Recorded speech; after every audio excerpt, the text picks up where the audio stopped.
मेरठ के रहने वाले आशीष डेनियल जैसे ही टीनेज में पहुंचे वो बुरी संगत में फंसते हुए एग्रेसिव होते चले गए। मैं अपनी लाइफ के टीनेज फेज से ही बहुत एग्रेशन वे में बढ़ता चला जा रहा था और ये एग्रेशन मुझे इतना परसू कर रहा था कि वो चीज़ें मुझे उस डायरेक्शन में ले जा रही थी कि मेरे लिए लड़ाई झगड़ा या फिर किसी भी फिज़िकल एक कह लें आप इंट्यूशन में गेट इनटू करना मेरे लिए बहुत आसान हो रहा था।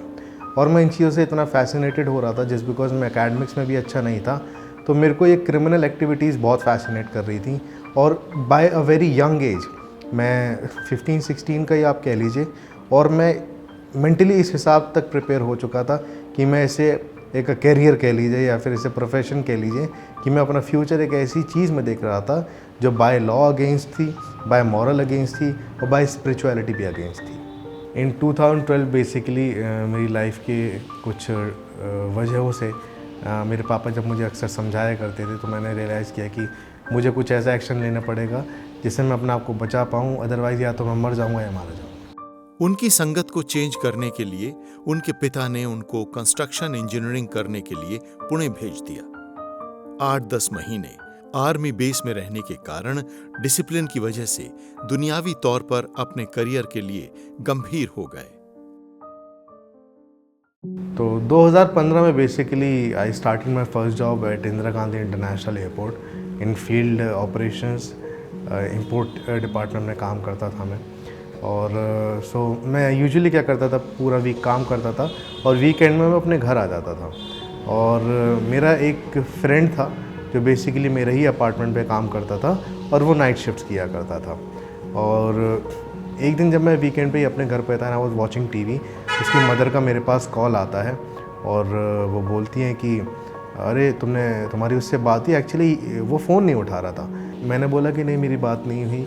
और कट शॉर्ट बताऊँ तो सुबह मॉर्निंग में जब मेरा फ्रेंड, क्योंकि हम सब लोग साथ ही पढ़े थे, जब उसके अपार्टमेंट पे गया और डोर नॉक करने पर रिस्पॉन्स नहीं आया and he called the police, और पुलिस ने जब दरवाज़ा तोड़ा तो उसकी बॉडी मिली।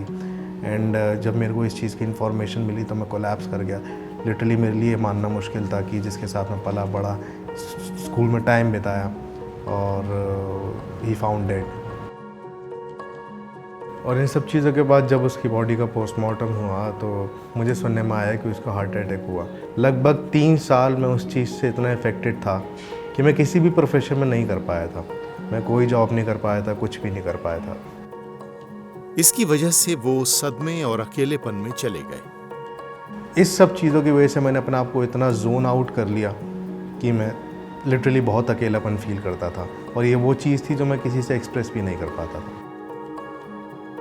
लेकिन मैं एक बात बोलूं कि मैं जब भी चर्च जाया करता था, अक्सर मेरी मदर, जो लोग इस चीज़ से, इंसिडेंट से वाकिफ़ थे, तो मुझे अक्सर समझाया करते थे कि परमेश्वर तुम्हारे साथ है और परमेश्वर ने तुम्हें बचा लिया। तो जब भी मैं अकेले बैठा करता था तो मुझे ये चीज़ रियलाइज़ होना स्टार्ट हो गई कि हाँ यार, मैं नेसेसरली फंस सकता था, परमेश्वर ने सच में मुझे बचा लिया। तो मुझे बहुत सारी अपने पापा की कई बातें याद आई, अपनी मदर की कई बात आई, और मैं परमेश्वर यीशु मसीह का इस बात के लिए बहुत धन्यवाद करता हूँ। धीरे धीरे आशीष ने शांति के लिए बाइबल पढ़ना शुरू कर दिया, साथ ही प्रार्थना भी करना शुरू कर दिया। मेरे फादर हमेशा एक वचन को कोट किया करते थे कि धर्मी के लिए सारी बातें मिलकर भलाई उत्पन्न करती हैं। और मैं अक्सर एक चीज़ को सोचा करता था कि मैं तो इतना धर्मी भी नहीं हूँ, फिर भी परमेश्वर के वचन ने मेरे लिए भलाई उत्पन्न करी। और ये सब चीज़ें तब से हुई। परमेश्वर के वचन को पढ़ता तो मैं बचपन से था, लेकिन जब ये सब इंसिडेंट होने के बाद मैंने दिल मन से पढ़ना शुरू किया तो वो मेरे लिए वाकई कारगर रही।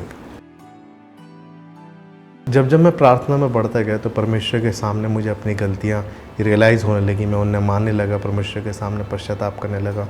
और वही एक ऐसा समय था जब मेरी ज़िंदगी परमेश्वर के वचन पे परिवर्तित होने लगी। तो जो सदमा और अकेलापन मेरे जीवन में था वो परमेश्वर ने मेरे जीवन से दूर किया और मैं आत्मिक रीति में बढ़ता चला गया। और जो कमी मेरे जीवन में थी खुशी की, वो परमेश्वर ने अपनी ओर से मुझे दी। परमेश्वर का साथ पाकर आशीष ने जिंदगी को दोबारा शुरू करने का फैसला किया। उन्होंने एक बिजनेस शुरू किया। 2017 के बाद से मेरे बहुत अच्छे लाइफ चेंजिंग डिसीजंस रहे, जैसे कि परमेश्वर के साथ मेरे रिलेशनशिप अच्छे हुए, मेरे फैमिली के साथ मेरे संबंध काफ़ी अच्छे हुए, मैं बहुत ज़्यादा डिसिप्लिन हो गया, मेरे एग्रेशन कम हुए, मेरे कैरियर में बहुत अच्छे ऊंचाई परमेश्वर ने मुझे दी।